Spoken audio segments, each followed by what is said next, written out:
When you say you were kidnapped, where did they like take you? It was like 11:30, 12, kind of late, and this black SUV pulled up, and this guy hopped out and physically grabbed me and put me in the back seat of the car, and they drove off. 5 hours later, literally 5 hours from where I am in Arizona up to southern Utah.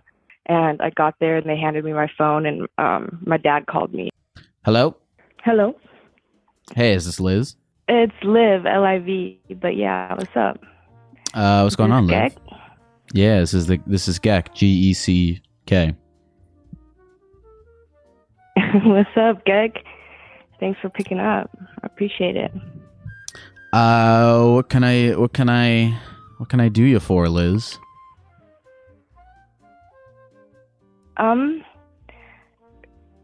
Before I start with my whole story, can I ask you a question?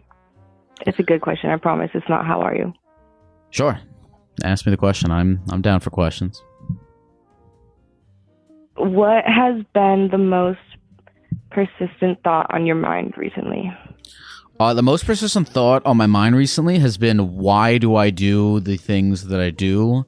In a universe where I acknowledge that I can theoretically do an infinite number of things.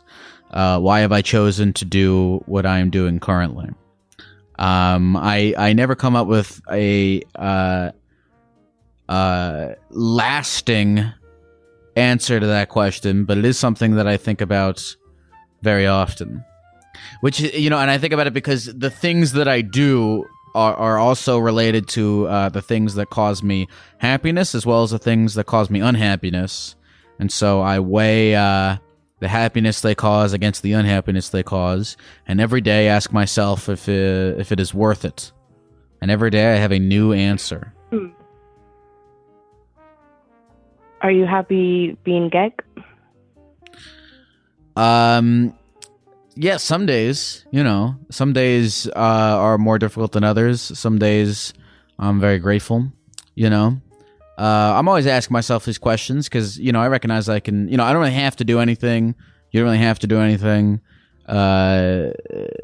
So, we choose to do things for reasons that I think are important to think about. I love that answer, honestly. What's going on with you, Liz? Solid. I just wanted to tell you about how I legally got kidnapped when I was 17 and shipped off to go to this wilderness therapy rehab place for 90 days. And I'm coming up on the 5-year anniversary, and it's just a trip to think about. Is this something that your parents sent you to? Mm-hmm. Yeah. Okay. So let's start with, why did they send you to this place? What is it that you were doing that caused them concern? Honestly, a buildup of 6-ish years of super heavy benzo addiction, plus almost a year, I'd say 9 to 10 months of heroin addiction is what finally, put them, my foot in the door to go to the wilderness. Interesting. And was this the first thing that they tried, or did they try a lot of different things that didn't work before this? I mean, they've tried calling the cops and getting me put in a drunk tank for one night. That didn't really do anything. They tried to cut me off. I had to live in my car for a good period of time. But this was kind of, the most drastic thing that they did, I would say. It's interesting, and I want to get into the actual experience, but it's interesting to me that they would go from cutting you off and deciding not to deal with the problem to, okay, let's give this one last shot by organizing a kidnapping to Utah. Right, and not even one last chance, but that shit was expensive. They went from cutting me off completely. I was bumming it for a while, like QT, taquitos type every single day. That's all I could eat. But yeah, they spent like 50, 60 grand on this fucking wilderness kidnapping rehab shit. And so I think about that a lot too. Okay, so you're having all these issues. Your parents try these things. They try cutting you off, and then they go, you know what? Let's ball out on the kidnapping. And what was that? What was that like? How did when you say you were kidnapped? Where did they like take you? Like, where were you when people came to bring you to that place? Yeah, it's technically, they call it gooning, which is just like another word for kidnapping, honestly. But I was going out with some of my friends, and I didn't know that one of them had like already talked to my mom, and my mom guilt tripped her and was like, Olivia's gonna kill herself if she's not like, you know, sent to rehab. And so she told my mom where we were going. We were just going to get Sonic at this place, city nearby. And it was like 11:30, 12, kind of late. And this black SUV pulled up, and this guy hopped out and physically grabbed me and put me in the backseat of the car, closed the door. There was another guy in the passenger seat, and the doors were locked. I like instantly tried to open them, and they drove off. And 5 hours later, literally 5 hours from where I am in Arizona up to southern Utah, no, they didn't answer any of my questions. They didn't talk at all. And I got there, and they handed me my phone, and my dad called me, and he was like, yeah, so you either like stay out there or I don't know, like that's it. Like, that's the last you'll be hearing from us. So you either graduate and tough it out, or you like be homeless and for real cut off your family. So and it was terrifying. When this first happened, I mean, to not know that this is a thing that's being orchestrated by your parents and to just be thrown in a van, I mean, you must have thought you were being like legitimately actually kidnapped. Yeah, I was like, here it goes, like it's actually happening, like sex trafficking, whatever, you know, a woman's biggest fucking fear. Right.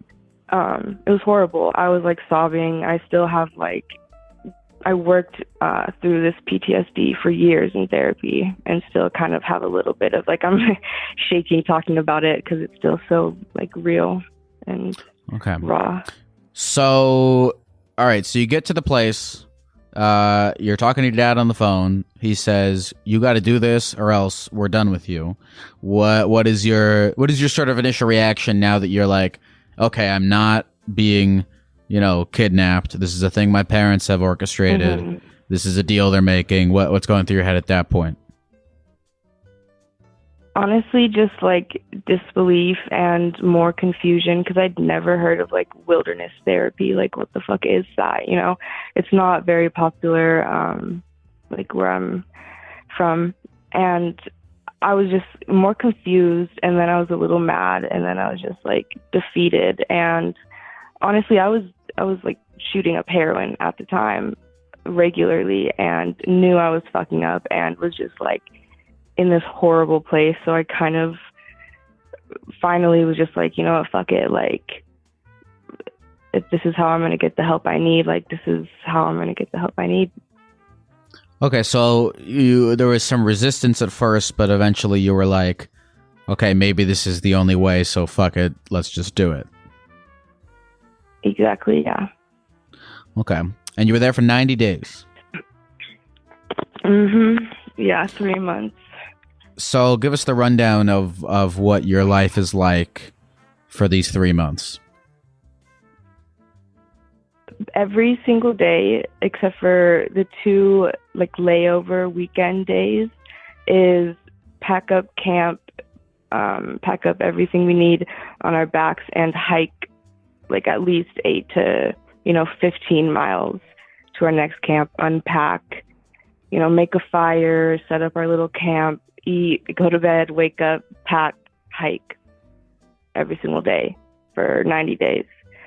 It's like their whole motto was, healing and like getting trauma and like all this shit out through physical exercise and like holistically being in touch with nature and blah blah blah blah blah. But yeah, that's all we did. I carried a backpack bigger than me, heavier than me on my back all day, every day, and got crazy fucking blisters and had to be put on like suicide watch multiple times. It was just, imagine a group of 14 teenagers being thrown out, no tents or anything. All we get is a sleeping bag and a tarp that we have to learn how to make a shelter with. And so, like beans and rice. So, you said you were shooting up heroin every day, and then you came here and you're doing like this, strenuous physical activity. How is your body? Because, it's one thing to go from not being, I don't know how physically active you were at this time, but to go from, being put in this situation where you're doing all this intensely physical stuff, but also to go from there while you're also, I assume, going on withdrawal from heroin.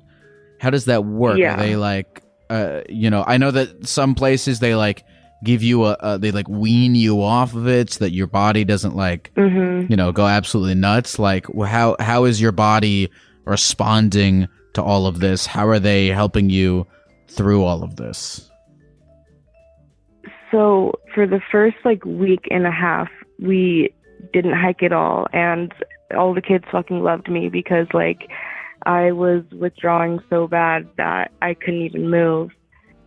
But they only sent a nurse up every once in a while. They didn't give me any like medication to help the withdrawals, except for like ibuprofen and a mild like sedative. But it was horrible. I just have like, I feel like my brain kind of blocked a lot of it out because it was just like physically and mentally the hardest thing I've ever done. But I have like memories of laying in my sleeping bag on the dirt, like sweating and like puking in the dirt, and the puke just like being on the side of my sleeping bag, and I can't move, and I'm just like rolling around and just baking like in my sleeping bag in the sun, withdrawing. Like one of the staff members would come and check my blood pulse or my blood ox and my pulse and everything every once in a while. But that was about it. It was insane and intense and honestly fucked up. Now you said that everyone there in general. You said everyone there loved you. You said all the kids there loved you. Why did all the kids there? Well, and then to explain that, you said they loved you because you were withdrawing a lot. What did you mean by that? I just meant they didn't have to hike at all. Sure. They got to like stay in one camp for like a week and a half and just chill, and like they ended up learning how to make hammocks and like doing all this shit. And so like that's what I meant. Sorry if that was confusing. They they didn't have to hike. Well, it leads me into my next thing that I'm curious about is, what is your relationship like with the other kids at the rehab at this time? Are you forming connections with anybody? What is that like? While I was still like in active withdrawal, the only connections I was forming were with the staff that would like sit by me, and just basically make sure I didn't die. But I was not in any state of mind to function like any sort of human and make connections. But after like a month of the withdrawal and then the anger and the sadness and just like being in my own head, I kind of got in the swing of things and made friends that I still, FaceTime multiple times a month now. So you made friends that you still keep in touch with? Yeah. After going through sure. the first month of just like physically adjusting to the new surroundings. Yeah, because you're sleeping outside with someone, with someone 24 hours, 7 days a week for months at a time. You have to go like with a buddy to go on a little walk to take a shit, we got pretty close pretty fast. And are these other kids, is this kind of the first time at that point that you are meeting other people who also have really bad problems with drugs? No, because I have some family members with, in active addiction and have passed because of addiction, and some of my friends and like their older brothers. But this is the first time I ever was around anyone that struggled in the ways I struggled, but also like kind of wanted to not continue this like shitty pattern. Yeah, this is the first time you're around other people who are showing a desire to change. Mm-hmm. Did that have a positive effect on you? 100%. Yeah. I think that like the other people that were there, the other students with me, did more than like any of the therapists or staff members or hiking could have done. Just like that community that I built is amazing, super cool. So tell me about this. You get there, at first you think you're getting fucking kidnapped. You kind of are like, all right, it's either this or the highway, so let's do it. The first month, you're withdrawing like crazy. You're in no mind to function properly. And then, as you tell me, after a month of just like powering through the harsh physical realities of your situation, you sort of get to a point where you are leaning into it more, and you're making these friends, these people that you still talk to. Tell me about that transition from I can't do this, I'm throwing up on everywhere, to okay, fuck it, let's tie some knots and cook fucking make campfires and shit. Yeah, so I think eventually I just got to this point of like acceptance. Like I'm already out here, I'm might as well learn all these skills and engage in these activities so I can sleep comfortably and stay dry if it rains, and know how to build a shelter and know how to make better food on the fire than this just beans and rice every single day. If I was going to be out there, might as well like make something of my time and not just go through the motions. Like I think it's sad. Like I know some people that just went out the exact same, like went through all of that physical and emotional and financial, struggle just to walk out of it the same. So I got to that point and I was like, what, fuck it. I'm going to have fun out here because that's just the type of person I am. Enjoy the journey. So I really am trying to piece together the full story of the character arc that I'm seeing of month 1, month 2. Now in month 3, as we're sort of nearing the tail end, as you're forming what you say is a community of other people who really want to get better, people who you've formed a lasting connection with. What is going through your mind as you're nearing the program? Who are you? What's going on with you physically? What's the picture there? I feel like I finally came into myself. Like month 3 was Liv, becoming this person, and the old Olivia kind of dying off. I had like this whole ceremony to like bury my past self and to leave everything out there and like genuinely try to make something of my life and blah blah blah. And so I feel like month 3 I learned that I wanted to be a leader. I learned that I wanted to work in the outdoors, like wilderness, not necessarily rehab, but definitely like touring or Interesting. something cool like that.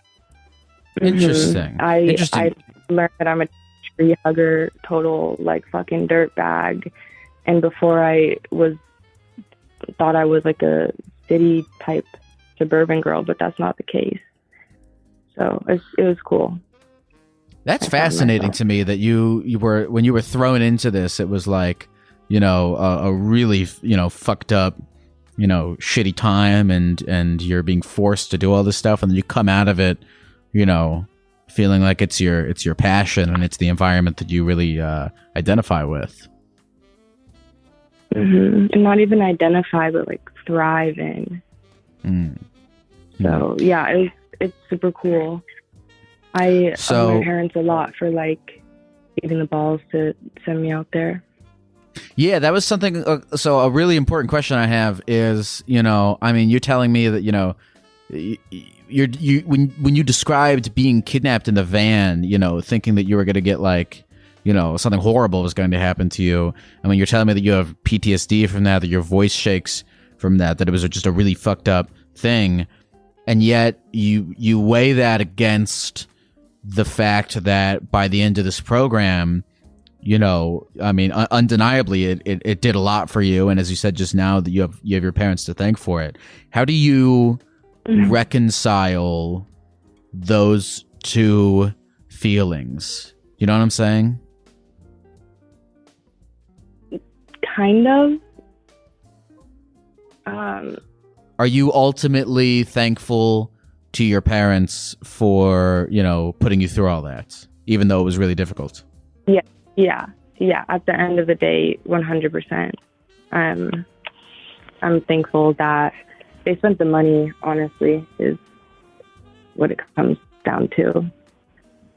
But thankful for sure, because it made me like find, you know, what I want to do with my life. And I want to start like a whole career in wilderness therapy, but maybe try to develop one that doesn't consist of the kidnapping and the like, just so many fucked up things in wilderness therapy. And I want it to be more inclusive and more safe and more available. And without my parents sending me, I wouldn't know any of this, and I wouldn't have this like passion. I started going to community college so I can get a master's in psychology, so I can become a wilderness therapist, so I can like actually have some credentials to like start this non-profit type wilderness therapy. And it's going to be more of like a mental health and addiction therapy, not just like addiction. So tell me, when you get no, it's fine. When you get back from the wilderness retreat rehab thing, what happens then? Do you move back in with your mom, and how is the relationship when you first get back? So one of the requirements for graduation is that everyone goes to like a halfway like sober living place before they can go back to their regular environment, and you know, where some triggers or some old friends or whoever may be there, they have to, because going like from living deep in the woods for months at a time, like no phone, no showers, like no toilets, it's overwhelming and overstimulating, and I couldn't even sleep on a bed for the first like couple days. It was scary. So they for sure like try to send you usually out of state to like a sober living building halfway house. So that's what I did. I went to Salt Lake City to a halfway house, and it was super scary at first. I felt like a little like deer in headlights, Bambi. Like car horns were so loud, and there were so many people, and I didn't even want to leave this like little room that I got in this, you know, halfway house. But I got my groove, and I met the love of my life eventually, and it all worked out. But yeah, you have to go. Oh, to, you like, met you met halfway you met a house significant other in the halfway house. No, he just lives in Salt Lake City too. Okay. Are you still with him? Yeah. Yeah. So, well, Livia, thank you for. Is it Liv, Livia? It's Liv. Liv. So, Liv, thank you for sharing all this stuff with us. I want to get, before we go, like a picture of where you are, right now. So how long ago was all this stuff? 5 years, you said? Yeah. Okay. End of 2017. Yeah. End of 2017. And so, are you still with the guy that you met in... I think I already asked you that. So you're with the guy that you met in Salt Lake City. Are you guys going to get married at any point? Are you thinking about starting a family? Probably not. We are kind of in like a very open, non-monogamous relationship. Nice. And he lives up in Alaska right now. He's doing like tours and leaded guides up in Alaska. And he actually lives with his boyfriend up there. And I'm in Arizona, and I'm living with my girlfriend. But we are still like very much together, and we text almost every day. And I hope to marry him one day. I want to marry him. And what's your relationship like with your parents now? Pretty good. Yeah. It was a little rough, like right after, because I came out to them and I confessed a lot because I just wanted to like get everything out on the table while I was up there. So it was a little awkward at first, for sure. But yeah, I think that our relationship has grown tremendously, and we're pretty close now. We talk and I see them a lot. Well, Olivia, I called you Olivia again. Liv. Well, Liv, so you have a good romantic life. You have a good relationship with your parents. You have these dreams of starting this wilderness retreat that is based off of, the sort of do's and don'ts that you learned from your own experience. I'm really happy to hear that things have worked out for you like this, and I really appreciate you, sharing this very, very unique and interesting experience. It's I know it sounds like it was a lot, but I am glad to hear that it ultimately sounds like it changed you for the better, and that you hope to give that change for the better to other people via what you're pursuing. Liv, is there anything else that you want to say to the people of the computer about this experience, or about anything at all, or any sort of aspect of this that you feel like we didn't cover that you want to share, or anything at all? The floor is yours. Yeah, I just want to say to all of the people listening on the stream, please speak out about your mental health and ask for help, and do not think that suicide and drastic measures are the only option, because they are absolutely not. And there's the suicide hotline, there's friends, but just take care of yourself and don't kill yourself. It's illegal. It's not allowed. Liv, thank you very much for calling, and good luck to you, and have a good rest of the night. You too. Bye, Gecko. That was a really interesting story for Liv to share with us. Lots of character development. Those are my favorite stories and things on here, is when you start as one thing and then you something happens, and by the end of it you're another thing. And I'm glad to hear that Liv even though she was dealing with some pretty hard, heavy shit, it eventually all changed her for the better, and now she's using her experience to hopefully go and help other people. And I think that is neat. And maybe in her wilderness program she will add s'mores. think that is a good thing to have. Thank you again for sharing, Liv. Hey, is this Kyle? Hello? Yeah, this is Kyle. How's it going, Kyle? It's going very good.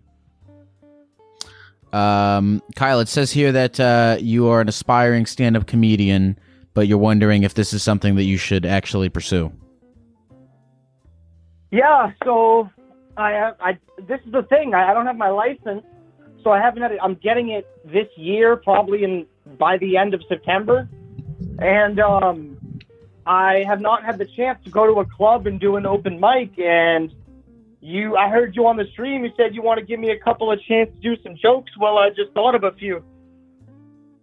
Okay, yes, I did say that there was a aspiring comedian in the call queue, and that I would love to hear him give some jokes. So definitely, let's hear some jokes. All right. Well, I'm a heavy smoker, but at least I'm not blind because I'd probably light myself on fire.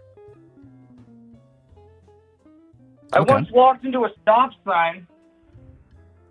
I learned that day the only thing to get me to stop talking was a stop sign. Okay. Anything else? No, those are just off the top of my head. I mean, I can think of one more if you want me to. Like you mean if you just thinking of one right now? Well, those two I thought of as you were like saying my name. Okay. And so do you feel like if I think of one more? Okay, yeah, why don't you try and think of one more and then tell it to us. I'm a Mountain Dew guy myself, but the combination is not complete without Doritos or cryptocurrency. Okay. So let me ask you, Kyle, why do you want to become a stand-up comedian? I used to, my friends and I, especially my friend Dave, and shout out to Dave, Carlos, and Nick. So my friend Dave and I, we used to watch Joe Rogan a lot, even before he got popular. And then through Joe Rogan, I got introduced to his Joe Rogan's friends like Bert Kreischer, Theo Vaughn, Tom Segura, and stuff like that. And they're always saying how difficult the comedy scene was, but how much it pays off to be on stage. And I've always really loved the attention. So if I can do it, then that sounds great. But I also heard that you were trying to do that for 6 years, and I was wondering myself, what made you change up the thing? Because for a stand-up comedian like me, what would stop me from starting if you've already done this for 6 years? You know what I mean? Let me, so I did stand-up comedy from about 16 to 22. I kind of slowly faded out of doing it and into doing other things. Can I give you some advice? Of course. You said you like attention. Here's what I'll tell you about open mic stand-up comedy. Is if you want to go do open mic stand-up comedy and you only do it because you really love being on stage and telling jokes, if you only do it because you love being on stage and telling jokes, even on nights where you don't do well, even on nights where you bomb horribly, you still love it. If that is the reason why you're doing it, and that's the reason why you continue to go do it, is for absolutely nothing other than you love getting on that stage and telling those jokes, and not for any reason of anything that happens surrounding that, you will be significantly happier than, anyone who does not operate from that place. And if you operate from any other place, such as, I really want to, be successful. I really want to do this for a living. If you operate, every day, every time you go out from that desire, you will be very, very unhappy. So that's all I will tell you about appreciate that. Advice.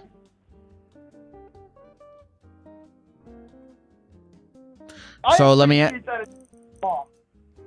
so let me ask you this. Having said that, would you say that the reason why you want to do stand-up is simply for the love of being on stage and telling jokes?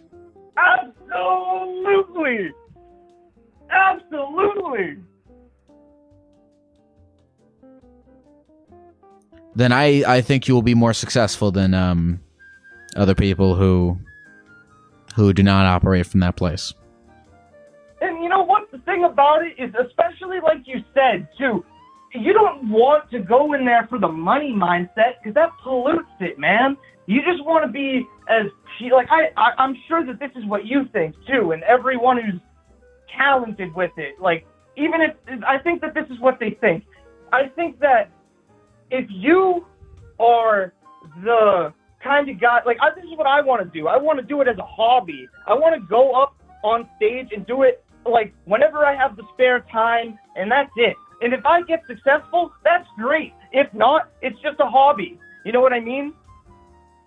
Oh yeah, yeah. No. I think you'll be fine then if that's the mindset that you're going in with. And by the way, I'm not. I hope I don't sound like I'm being a dick or being facetious, because I actually mean that. I would tell you that. I would tell that to anybody. Because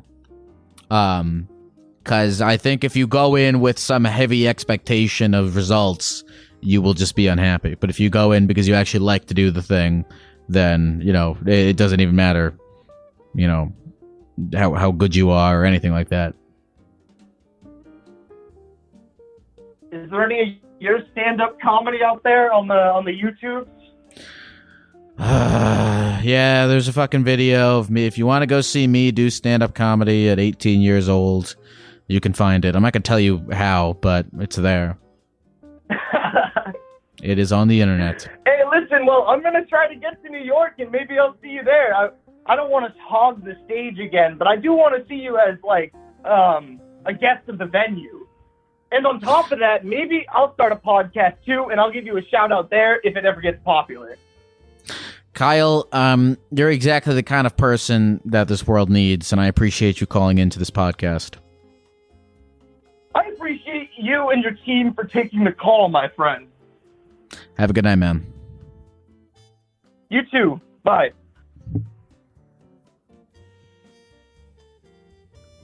I have so many post-call thoughts on Kyle. Yeah, I did do stand-up comedy for a while.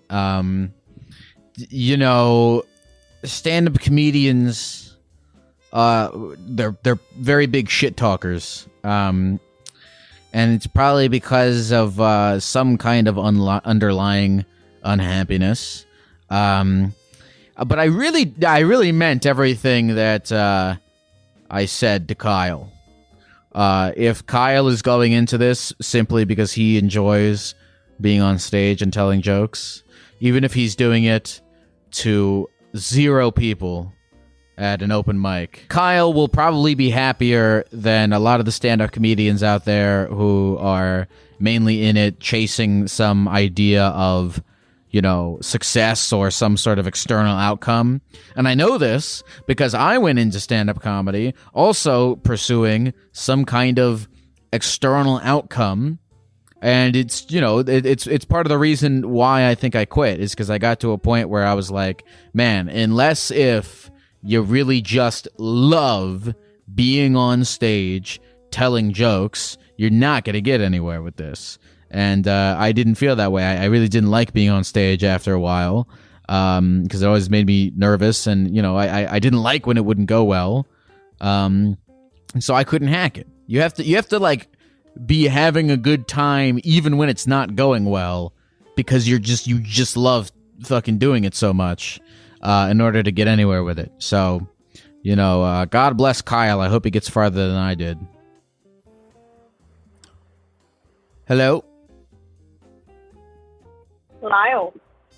Hi, is this Jay? Yes, it is. What's going on, Jay? I'm driving to see my family this weekend. Okay. So we're in a car. We're in a car, yes. I have my dog with me. How fast is the car going right now? I want to really set the scene. We're at about 62 miles per hour going down a long highway, back roads of Tennessee, lots of trees. I gotta say, normally when people are on their car phones or speaker phones, I can't hear them at all, but you got a pretty good car phone. I actually I thought ahead while. I have my AirPods in, and my hair is covering it, so hopefully no cops can see me with them in. Yeah, I was about to say, that sounds extremely illegal. But anyway, Jay, it says here that, actually, you know what? Why don't you tell me what's going on? Yeah. It's a little bit strange, but you deal with that all the time. So I was doing some research, and apparently this is a thing that other people have too.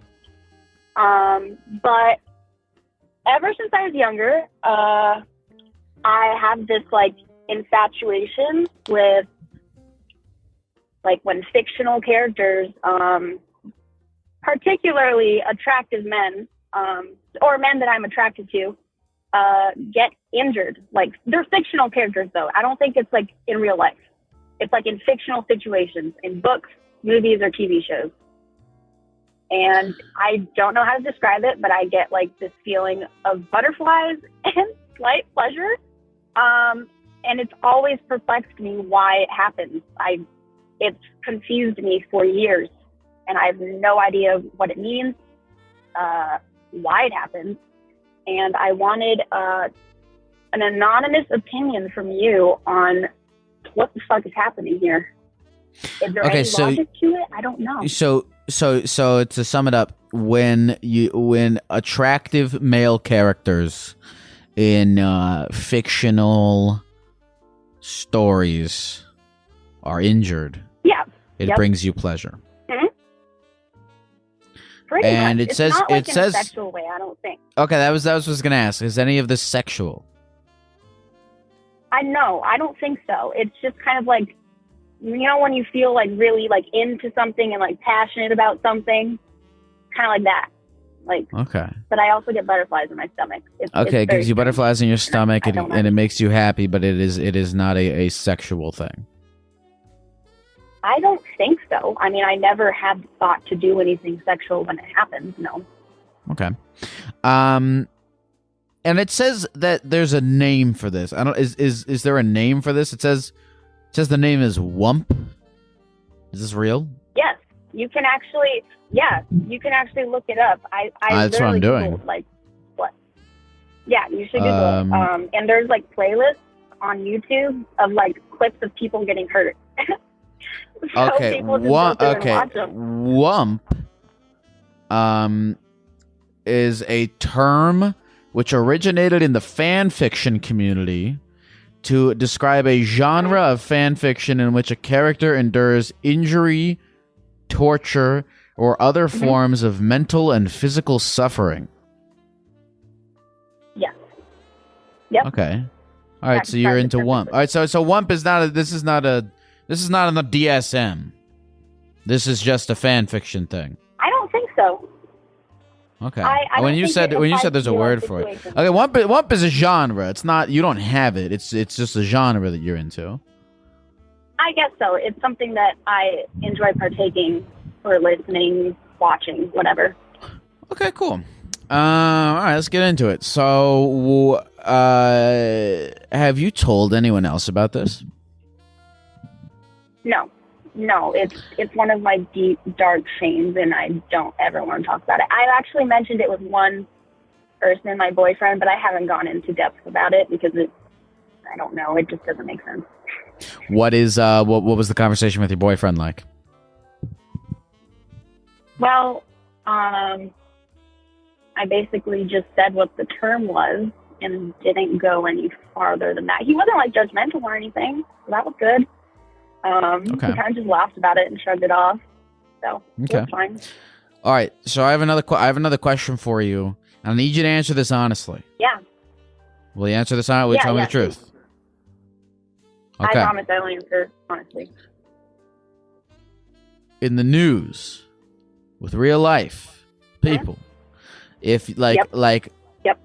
has anything like that ever given you a similar pleasure? Let's say, for example, I don't know who you're into, but let's say if Chris Evans, some video went viral of him like breaking his arm playing basketball or some shit. Would that be something you were into? Interesting. My immediate answer that comes to my head is no, but I've never experienced something like that in the news, so I can't really tell you for sure. Sure. Okay. So you don't know. Okay. So the answer is you've never come across it, so we don't know. Yeah, I guess so. And I don't know if I ever want to come across it. I don't. Yeah. Okay. So so it's not a sexual thing. It just gives you butterflies. Okay. So Jay, tell me, how has this affected you in your actions, if at all, in your day-to-day life? I wouldn't say it really affects me socially on a social basis between people. But there have been nights where I've stayed up like hours and hours just watching like videos of characters like getting injured and stuff, passing out, anything like that. Made me watch a lot of like fucking TV shows that I'm not even interested in, but just like want to see that situation play out on the screen. I'd say that's the biggest way. It was more intense in high school a couple of years back, but I can still feel it sometimes when I'm watching shows nowadays. Okay. Because I'm not a real therapist at all, but my working philosophy on things like this, is like, and I don't know, but I've always kind of felt like, thoughts. I don't expect you to know. Well, hold on. So I've always felt like thoughts and feelings and obsessions, are rather dormant and not crazy, big problems until they start to have, manifest as actual negative things. Like if these obsessions are causing you to like, whatever, you don't do your classwork because you're watching fan fiction of Prince Eric breaking his arm or whatever. I don't know why I keep focusing on people breaking their arms, but you know what I'm trying to say. If it is negatively interfering in some sort of concrete way other than you like to watch it. Is it negatively impacting you? Is it negatively impacting anyone that you care about? That's the real thing that I'm trying to think about when we're thinking about, is it a problem? I wouldn't say it's a huge problem. No, it's more of just food for thought. I've been wanting to discuss this with somebody who doesn't know me, I would say. Okay, so we've established it's not a problem, which is cool. So we could dive deeper into. I don't think it is. Okay, so we can dive deeper into why you feel this. Maybe, perhaps that's kind of what I like, I guess. Why do you feel this? That is a great, excellent question. The only explanation I've been able to kind of come up with in my head is it puts this character who's supposed to be traditionally manly and tough and super stoic into this situation where they're actually showing emotion in some way and they're vulnerable, I guess. And it creates a sense of urgency for the characters around it. So I guess I kind of like the dynamic that it creates between that character and the other characters and how it changes the story completely. And it also,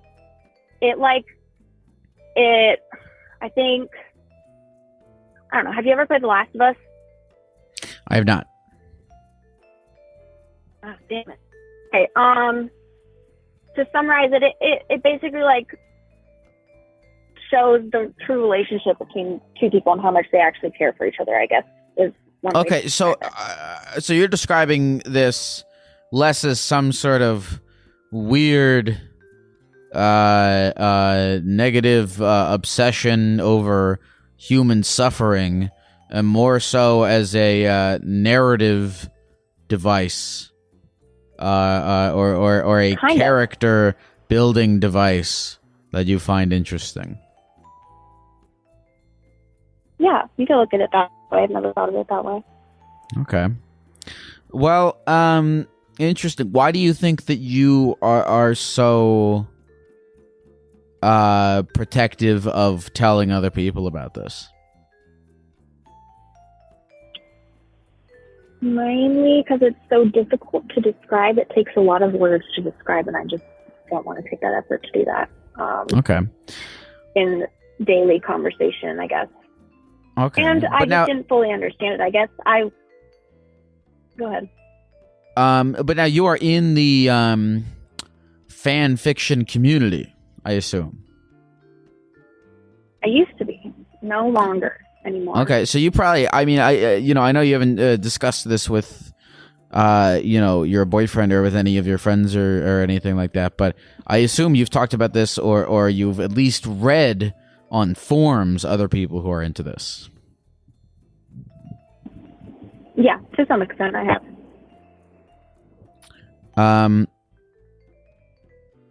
And have you picked up anything interesting or helpful from that?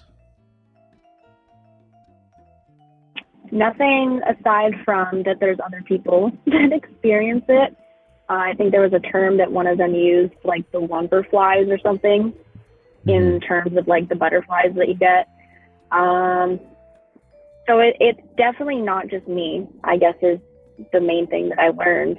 A lot of other people experience it. So it can't just be something that's exclusive to like my upbringing. It's got to be tied to something like, I don't know, how you're brought up, or like some trigger that happened when you were younger, something like that, because it's, like I said, it's not just me, it's a community of people, and Right. I guess feel I like just want that, to learn more about it. Yeah, I feel like the fact that it's a whole community of people opens up the various reasons as to why you could be attracted to this sort of thing. But I mean, listen, before we go, Jay, do you feel as though talking about it has given you any further insight into it?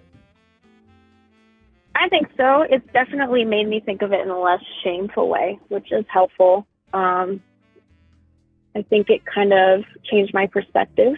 Maybe I shall share it with some close friends of mine, talk it through with them as well. Listen, if it makes you feel any better, the other day after the stream ended, I stayed up until 1 o'clock in the morning watching videos on Reddit of people getting hit by cars. Interesting. What kind of emotions did that bring you? I like a car would be like, send a person flying, and right at the impact I would go, ah! That was the emotion. So kind of holy shit. A shock emotion. Yeah, no, it's a shock. Okay. I couldn't I don't know if I could explain it. Of it.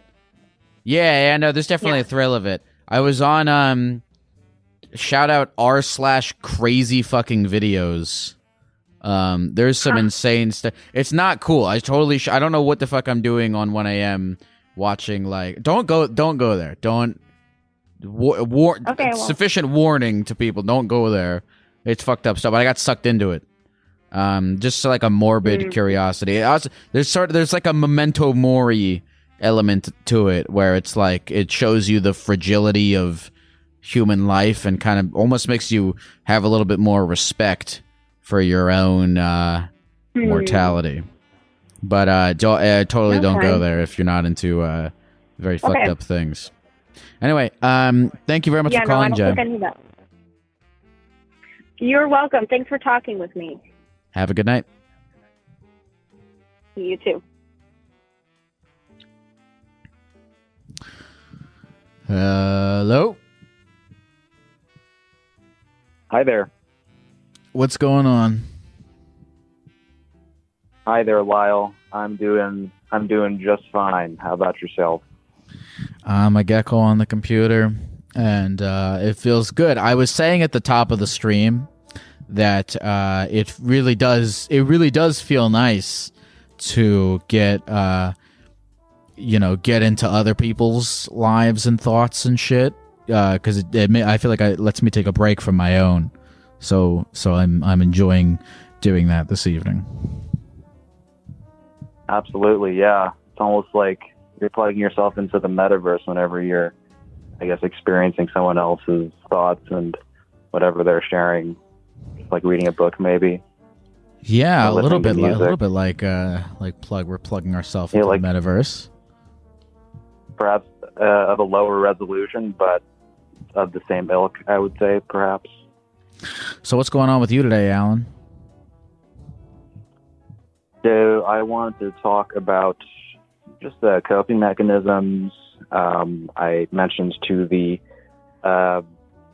caller person that I have an issue with compulsive masturbation, overeating, occasionally alcohol. And, I was reading this tweet that said that once you kind of master your addiction to food and sex, then you become way more productive and way happier. And I think that there's some truth to that, just having lived firsthand just the effects of, with things like hemorrhoids and, having a, just like a weirdly shaped dick and all that. But, Well, Alan, I'm so sorry to say I have absolutely no experience whatsoever with compulsive masturbation and overeating. So you'll have to talk to someone else. No, just kidding. Yeah, no, I've been thinking a lot about this shit because I also compulsively masturbate and overeat. And I've been thinking a lot about how my life would be better if I could overcome these vices. So I'm with you on this. Let's talk about it. How have you been thinking? Well, who else have you talked to about this stuff? Or what else have you researched about this stuff, and what have you found? Well, being someone that grew up with the internet, I am familiar with the subreddit called NoFap. NoFap, yep. I'm sure you might be familiar with. Mm-hmm. And, given the, I guess, public opinions about it, I've heard both sides, kind of deriding it, saying that, it's just bullshit. Like, you think your life is going to get way better if you just stop watching porn, which, there's some truth to that, because, you can't just only stop watching porn to expect your life to get better. But, I think the point of it is to really kind of curb that, I guess, addiction to it, so that you have more time to spend on other shit that's probably more productive, channeling that energy into something more, I don't want to say positive or negative, but just maybe something that is more productive and has, I guess, more long-term,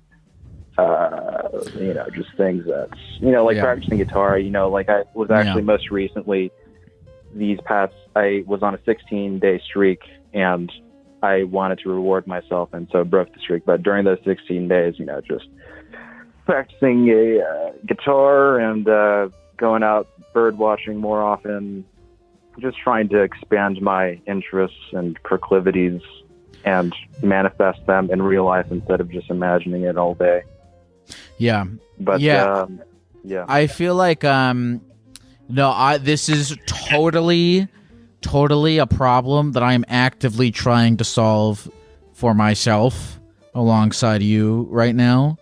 My thought loops about it are we've all had really active days, I feel like, where you ever have a day where at the end of it you're like, oh, I forgot to eat today, or oh, I forgot to jack off today, because you were just doing shit. You just were, I don't know, you were out, you were working on something, you were lost in some other activity.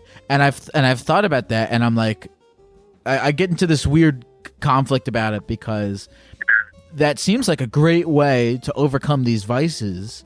But on the other hand, it's like, well, fuck, is it possible even for life to be so go, go, go, go, go 100% of the time? Like, there has to be downtime.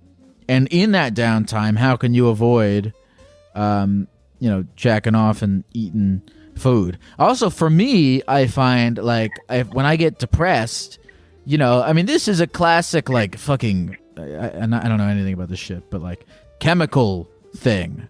Where, like, you're feeling depressed, and so you use the sugar or the fucking cumming to get your brain to, like, feel something.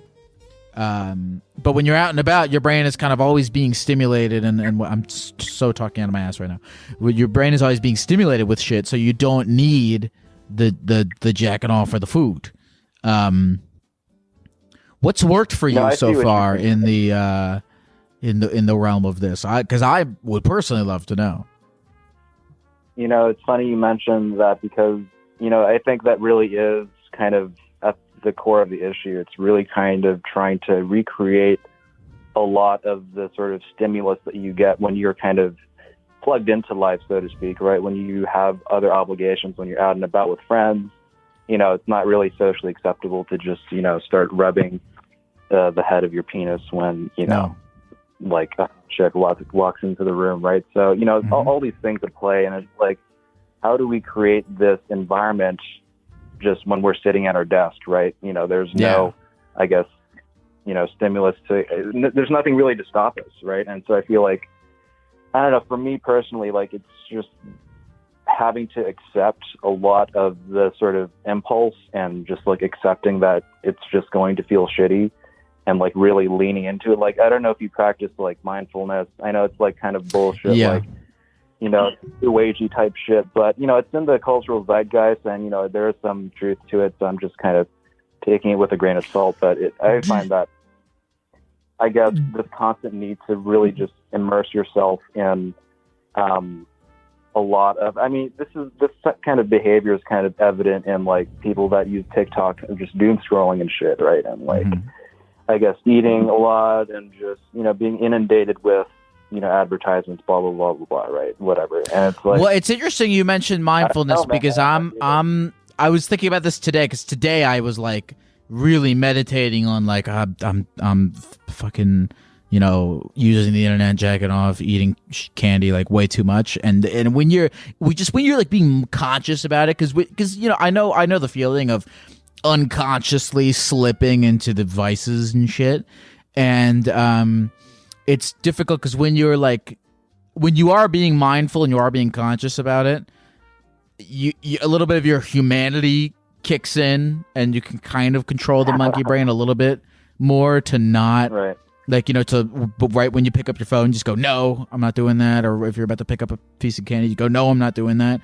And my problem is that lasts for only a little bit. But my theory is that it's a muscle. So, like, your mindfulness ability can so if one day you were able to resist your phone or your candy or your porn for like a little second, at least like one of the, however many instances a day that you do it, you're able to just be like mindful about it, then maybe the next day you'll have 2 instances where you were like, mindful, so in the way you lift a weight and then eventually you can lift heavier and heavier stuff.